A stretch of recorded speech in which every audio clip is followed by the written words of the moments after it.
नमस्कार। सबसे बड़ा मुद्दा में आप सभी का स्वागत है। मैं हूं राहुल राजपूत। कोरोना देश में फिर से तेजी से बढ़ रहा है और हर दिन इसकी संख्या में बढ़ोतरी लोगों की चिंता बढ़ा रही है, क्योंकि चुनाव आयोग ने साफ कर दिया है कि कोरोना प्रोटोकॉल को देखते हुए प्रदेश में विधानसभा चुनाव कराए जाएंगे।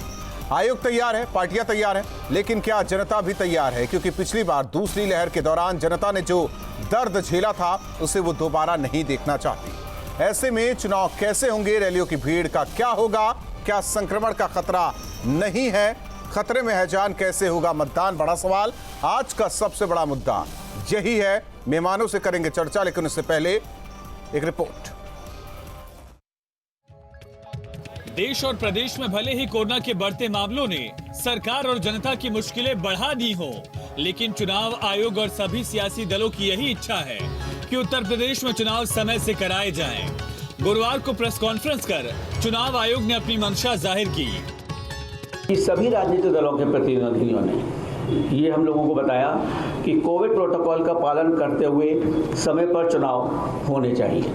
तो सबसे प्रथम सभी दलों ने without any difference of opinion सभी ने कहा कि कोविड को ध्यान में रखते हुए समय पर चुनाव कराए जाएं। आयोग ने राजनीतिक दल के प्रतिनिधियों को आश्वासन भी दिया है कि हमारा प्रयास स्वतंत्र, निष्पक्ष, सहभागी, प्रलोभन युक्त और कोविड सेफ चुनाव कराने का है। बीजेपी अपने विकास कार्यों को लेकर चुनावी रण में उतरने को बेताब है, तो विपक्षी दलों को भी चुनाव से कोई ऐतराज नहीं है।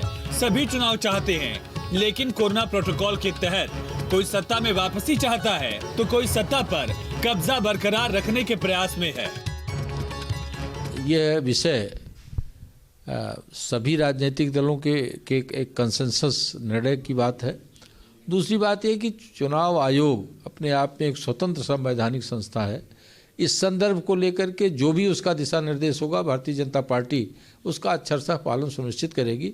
हम चाहते हैं, कांग्रेस पार्टी यह चाहती है कि समयबद्ध तरीके से चुनाव हो, निर्भीक तरीके से चुनाव हो, निष्पक्ष तरीके से चुनाव हो और कोविड के नियमों का पालन करते हुए कि यह महामारी किसी को उस चपेट में न ले, उन सारे नियमों का पालन करते हुए समय से चुनाव हो, ऐसी कांग्रेस पार्टी की मांग है। कोरोना को देखते हुए आयोग ने 1500 लोगों पर एक बूथ को घटाकर 1250 लोगों पर एक बूथ कर दिया है, ताकि मतदान केंद्रों पर भीड़ न बढ़े।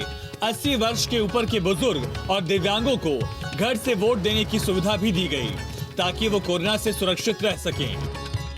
और आपको जानकर खुशी होगी कि इस प्रदेश में पहली बार 80 वर्ष से अधिक आयु वर्ग के वरिष्ठ नागरिकों को, दिव्यांग मतदाताओं को और कोविड अफेक्टेड मतदाताओं को आयोग घर पर ही बैठे हुए पोस्टल बैलेट की ऑप्शनल सुविधा प्रदान करेगा।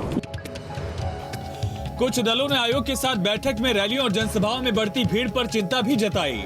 और हैरत की बात यह है कि जिन दलों की रैलियों में भीड़ दिख रही है, उनकी तरफ से ऐसी चिंता जाहिर नहीं की गई।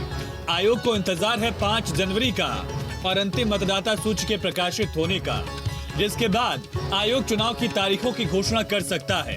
Team news state. और हमारे साथ मेहमान जुड़े हैं। अनुराग भदौरिया जी समाजवादी पार्टी के प्रवक्ता हैं, और इसके अलावा कांग्रेस के नेता सचिन रावत जी हमारे साथ जुड़ चुके हैं। आप दोनों मेहमानों का स्वागत है। अनुराग भदौरिया जी, क्योंकि दूसरी लहर पूरे प्रदेश ने देखी, पूरे देश ने देखी, उस वक्त उससे पहले यूँ कहे कि बंगाल का चुनाव था और प्रदेश में पंचायत चुनाव चल रहा था, क्या स्थिति थी सबने देखी। और अब उत्तर प्रदेश विधानसभा के लिए आगे बढ़ रहा है। चुनाव आयोग के साथ तमाम पार्टियों की बैठक हुई, राजनीतिक दलों की, सबने हामी भरी है। तो मतदान जरूरी है, ये मान सकते हैं। चुनाव जरूरी है, जान जरूरी नहीं। एक बात तो आपको मानना पड़ेगा कि जो देश में जो सरकार अभी चल रही है केंद्र में, उसको जनता से कोई मतलब नहीं है, उसको सत्ता से लेना देना है। अगर आप पश्चिम बंगाल की बात करें तो पश्चिम बंगाल में सभी लोग उस समय कह रहे थे कि वहाँ कोरोना बहुत तेजी से फैल रहा है, लेकिन उस समय रैलियां, बहुत बड़ी बड़ी रैली हो रही थी, बीजेपी के नेता कर रहे थे, उनको लग रहा था मेरी सरकार आ रही है, इसलिए उन्हें कोई चिंता नहीं थी जान की। इसी तरह उत्तर प्रदेश में जब सेकेंड लहर आई, आपने देखा हुआ जिला पंचायत के चुनाव थे, सबने मना किया, सरकार को लिखा, समाजवादियों ने लिखा कि अभी लहर बहुत तेज है, और यहाँ पे लोग संक्रमित हो रहे हैं, लेकिन सरकार को लगा कि चूंकि मेरी सरकार यहाँ पे है और अभी हम अपने दबाव से, ताकत से जिला पंचायत सदस्य जीत लेंगे, जिला पंचायत अध्यक्ष बना लेंगे, इसलिए उन्होंने चुनाव कराया। वो बात दूसरी कि उनके जिला पंचायत सदस्य ज्यादातर हारे। अब सवाल ये है, जैसा कि सभी लोग कह रहे हैं कि समाजवादी पार्टी की रैली में बहुत भीड़ आ रही है, समाजवादी पार्टी की रैली में भीड़ आ रही है, तो कम से कम ये तो आप लोगों ने सभी ने मान लिया कि समाजवादी को जनता पसंद कर रही है। अब भारतीय जनता पार्टी की सरकार है, चुनाव आयोग यहाँ पे है, जिम्मेदारी सरकार की होती है। जब आप रात को 8 बजे लॉकडाउन लगा सकते तब तो आपने विपक्ष से नहीं पूछा, तब तो आपने विपक्ष से एक बार पूछ लेते तो हम बताते कि भाई 1 सप्ताह का टाइम दे दीजिए, सभी लोग अपने घर पहुंच जाए, उसके बाद लॉकडाउन लगाइए। तो कितने लोग परेशान हुए, कितने लोगों की मौतें हुई। इसी तरह से भारतीय जनता पार्टी की जो सरकार है वो फैसले उसको जनता के हित में नहीं लेने होते हैं, अपने हिसाब से फैसले लेना चाहती है, उसको फायदा कहाँ पे है। तो मैं तो सरकार से ही कहूंगा, सरकार कम से कम कोविड के मामले में जो आपने झूठ बोला था जनता को, जहां पे लाखों लोग। ठीक है अनुराग जी, ये जो आपने सवाल उठाया ये जब बीजेपी के प्रवक्ता हमारे साथ जुड़ेंगे उनसे पूछेंगे, लेकिन स्पीच ठीक है आते हैं सर, वक्त वैसे भी कम है। ठीक है, आप पूरी कर लीजिए। एक ये है कि जब यहाँ पे लाखों लोगों की मौतें हुई तो सरकार की निर्दयता देखिए, कठोरता देखिए, कैसे कह रही थी कि एक व्यक्ति की भी मौत यहाँ पे कोरोना में ऑक्सीजन की कमी से नहीं हुई। ठीक है सचिन रावत जी, कांग्रेस किस तरीके से देखती है, चुनाव जरूरी है या जान जरूरी है प्रदेश के लिए? कांग्रेस पार्टी के लिए जो लोगों की जान है वो जरूरी है, क्योंकि कांग्रेस पार्टी को जनता से सरोकार है और जनता की ही जनहित के मुद्दे श्रीमती प्रियंका गांधी जी उठा रहे हैं। लेकिन कांग्रेस पार्टी का डेलीगेशन जब चुनाव आयोग गया, उस डेलीगेशन ने स्पष्ट तौर पे चुनाव आयोग को सुझाव दिए। उन सुझावों में कहा गया कि आप बड़ी रैलियों पे प्रतिबंध लगाइए, आप छोटी छोटी रैलियां करिए, चौपाल लगाइए, वर्चुअल मीटिंग्स करिए, और जो बड़े इवेंट है, बड़े आयोजन है, उन पे रोक लगाइए। और रही दूसरी बात, आपने देखा होगा जिस तरह से सरकारी पैसे से प्रधानमंत्री जी, मुख्यमंत्री ये अलग बात कर रहे हैं, मुख्यमंत्री जी, केंद्रीय, ये अलग बात कर रहे हैं। आप कह रहे हैं कि बड़ी जनसभाओं पर रोक होनी चाहिए, तो क्या छोटी जनसभा, क्या गाइडलाइन का पालन करना आम जनमानस के लिए जरूरी है, नेताओं के लिए जरूरी नहीं है? जितनी जनसभा देखी जा रही, चाहे वो प्रियंका की, अखिलेश की हो, संबंधित सरकार की हो, पार्टियों की हो, सब में वही स्थिति देखी जा रही है। राहुल जी, मैं भी पूरी बात नहीं कर पाया, आपने पीछे बीच में इंटरप्ट कर दिया। मैं इंटरप्ट इसलिए कर रहे हैं कि आप इधर उधर की बातें ना कीजिए। आपकी पार्टी की क्या सोच है, जनता के लिए क्या सोच है, मैं तो चुनाव आयोग की बात, ओमिक्रॉन या तीसरी लहर के लिए क्या सोच है? हमने नहीं, मैं वही बता रहा हूं, जब तीसरी लहर से आशंका है कि ये जो लहर आने वाले समय में इसका प्रभाव जो बच्चे हैं उन पर होगा। और मैं आपको स्पष्ट तौर पे कह दूंगा कि जिस तरह से चुनाव आयोग ने कहा कि चुनाव हो तय समय पर, सभी दलों ने कहा कि चुनाव हो, और उसमें अगर हम लोग सुझाव दे रहे हैं, सभी दलों ने कहा कि तय समय पर चुनाव है। अगर बीजेपी कह देती कि नहीं आप थोड़ा टाइम दे दीजिए, तो भी कहते कि नहीं राजनीति हो रही है। आपने कहा चुनाव हो जाए, उन्होंने कहा चुनाव हो जाए, चौपाल लगाइए।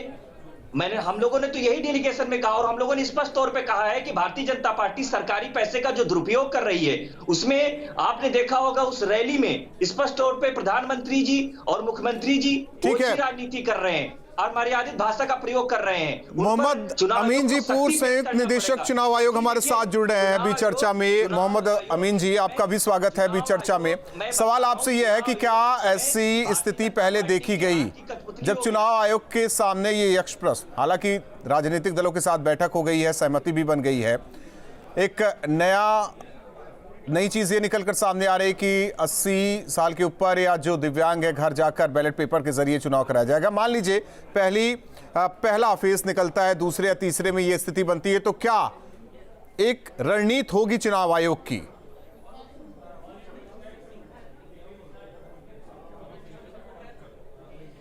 देखिए 2020 में भी जब बिहार के चुनाव हो रहे थे 5 राज्यों के, उस वक्त भी आपने देखा होगा कि इलेक्शन कमीशन ने, उनके अधिकारियों ने पूरी कोशिश की थी कि इस कोरोना के बढ़ते हुए स्वरूप को देखते हुए भी अच्छे तरीके से चुनाव कराए जाएं और जनता को सेफ और सिक्योर चुनाव का प्रावधान किया जाए। लेकिन आप देखिए कि उस वक्त भी मद्रास हाई कोर्ट और कलकत्ता हाई कोर्ट ने ये कहा कि इलेक्शन कमीशन के ख़िलाफ़ जो है FIR दर्ज करनी चाहिए, उनके खिलाफ मर्डर केस होने चाहिए। आप देखिए कि कितनी सोचने की बात है। उस वक्त भी मैंने कहा था कि चुनाव आयोग इस वर्डिक्ट के अगेंस्ट सुप्रीम कोर्ट में जाएगा और उस पर सुप्रीम कोर्ट गया। सुप्रीम कोर्ट ने भी कहा, माना इस बात को कि भाई संवैधानिक संस्था है हमारी चुनाव आयोग और हमारे कोर्ट भी, उन कोर्टों को थोड़ा ध्यान रखना चाहिए। एक तो बात ये हुई। दूसरी बात ये कि उस वक्त जो भी हमारे कुछ अधिकारी थे जिनकी कुछ कमियां रह गई थी, उन कमियों को अब की बार चुनाव आयोग दोहराएगा नहीं और अब की बार बहुत सख्ती होने वाली है। चाहे जो दल हो, पक्ष विपक्ष कोई भी हो, किसी तरह का चुनाव आयोग पर कहे कि सख्ती हो रही है, सख्ती होगी। वो तो चुनाव आचार संहिता के बाद जो जहाँ तक सवाल है, सामने आएगी वो देखने पर पता चलेगा कि प्रदेशों के IAS ऑफिसर, पुलिस अधिकारी सभी आते हैं। ठीक है, सवाल अब डॉक्टर कौशलकांत मिश्रा जी आपसे भी चर्चा में आप भी जुड़ रहे हैं, बीजेपी के प्रवक्ता हैं डॉक्टर कौशलकांत मिश्रा जी। सबने सहमति बना दी, आप लोगों ने भी सहमति बना दी और कहा जा रहा है कि अब तो जिम्मेदारी सरकार की है, सरकार समझे। विपक्ष तो अगर तीसरी लहर फैलती है तो विपक्ष तो यही कहेगा ये सब तो आप लोगों का किया धरा है, उन्होंने तो बस चुनाव आयोग के सामने हामी भर दी कि टाइम पर चुनाव हो। कैसे बच पाएंगे इससे? देखिए, विपक्ष का तो उन्हें आगे भी उन्हें फायदा नजर आ रहा है और पीछे भी फायदा। वो आगे कुछ कहते हैं और पीछे कुछ कहते हैं। आपको याद होगा एक हफ्ते पहले जब इलाहाबाद हाईकोर्ट ने एक ऑब्जर्वेशन पास की थी, उस ऑब्जर्वेशन में ये कहा गया था कि चुनाव को टालना चाहिए और एज ए रूलिंग पार्टी हम उसको कंसीडर कर रहे थे। लेकिन जिस तरीके से विपक्ष में स्पेशली सपा के तरफ से राम गोपाल यादव जी ने जिस तरीके से आ करके पूरे मीडिया में बोला कि नहीं चुनाव टाइम पे होना चाहिए और सरकार जानबूझकर इसको डिले कराना चाहती है, यूज कर रही है डिले कराने के लिए, तो इस तरह के अगर आरोप लगेंगे तो सरकार बाध्य है और मजबूर है। तो जब ऑल पार्टी मीटिंग बुलाई गई इलेक्शन कमीशन के द्वारा, सारी पॉलिटिकल पार्टियों ने इस बात को आगे रखा कि नहीं इलेक्शन होना चाहिए। तो सरकार की ये मजबूरी है कि पक्ष विपक्ष को साथ में लेके चलना है और अगर उनकी डिमांड है तो इलेक्शन कराना हमारी मजबूरी है। लेकिन उसके बाद जरूरी नहीं है, सभी दलों के लिए चुनाव जरूरी है। मेरा ये मानना है कि सारे लोगों को कोविड प्रोटोकॉल को फॉलो करना चाहिए। वो तो दिखाई दे रहा है, कौन कर रहा है समझ से परे है। आम जनमानस के लिए कोरोना प्रोटोकॉल, कोविड प्रोटोकॉल का फॉलो करना चाहिए। मास्क लगा के जाइए, बिना मास्क आपकी दुकान में एंट्री नहीं, सामान नहीं, लेकिन बिना मास्क के जनसभा में जा सकते हैं, नेता चुनावी रैली कर सकते हैं। प्रधानमंत्री जी मास्क नहीं लगाते हैं, प्रधानमंत्री जी अपनी फोटो खिंचवा, प्रियंका भी मास्क लगा के टहलती हैं, फोटो सेशन कराती, प्रियंका तो मास्क लगा के टहलती हैं। अभी तस्वीर सामने आई थी, कोई भी नेता, कोई भी किसी भी दल का हो, कोई नहीं दिख रहा है कि वो कोविड प्रोटोकॉल का पालन करता हो, है ना अमिताभ जी? अनुराग जी कह रहे हैं कि सभी दलों ने सहमति बनाई है, तो उसमें बीजेपी क्या कर सकती है? देखिए, सरकार की बड़ी जिम्मेदारी होती है क्योंकि सरकार सत्ता में होती है और सरकार को पहले ही, क्योंकि मैं तो सरकार से पूछूंगा क्या सरकार ने सारी व्यवस्थाएं कर ली है चुनाव कराने के लिए जिससे किसी की जान खतरे में, क्योंकि बीजेपी की सरकार तो आपको पता ही है झूठी सरकार है। ये तो बोल दे कि 40 लाख की जहाँ लोग मरे थे कोविड काल में, बोल दे किसी एक की भी मौत नहीं हुई।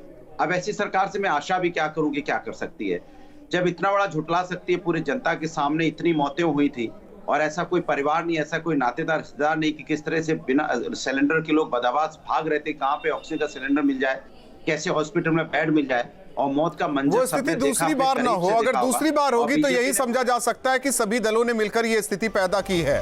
बहुत बहुत धन्यवाद आप चारों मेहमानों का हमारे साथ जुड़ने के लिए। हालांकि चुनाव आयोग के साथ मीटिंग में सभी दलों ने सहमति जाहिर कर दी है कि वक्त पर चुनाव हो, लेकिन सवाल इस बात को लेकर है कि जिस तरीके से लगातार रिपोर्ट सामने आ रही है और कहा जा रहा है कि पीक पर कोरोना होगा, ओमिक्रॉन का ये वेरिएंट होगा, ऐसे में स्थिति क्या होगी सब समझ सकते हैं, क्योंकि दूसरी लहर से लोग अभी तक उबर नहीं पाया है और अब तीसरी लहर, यानी कि चुनाव जरूरी है, राजनीतिक दलों के लिए जान जरूरी नहीं है।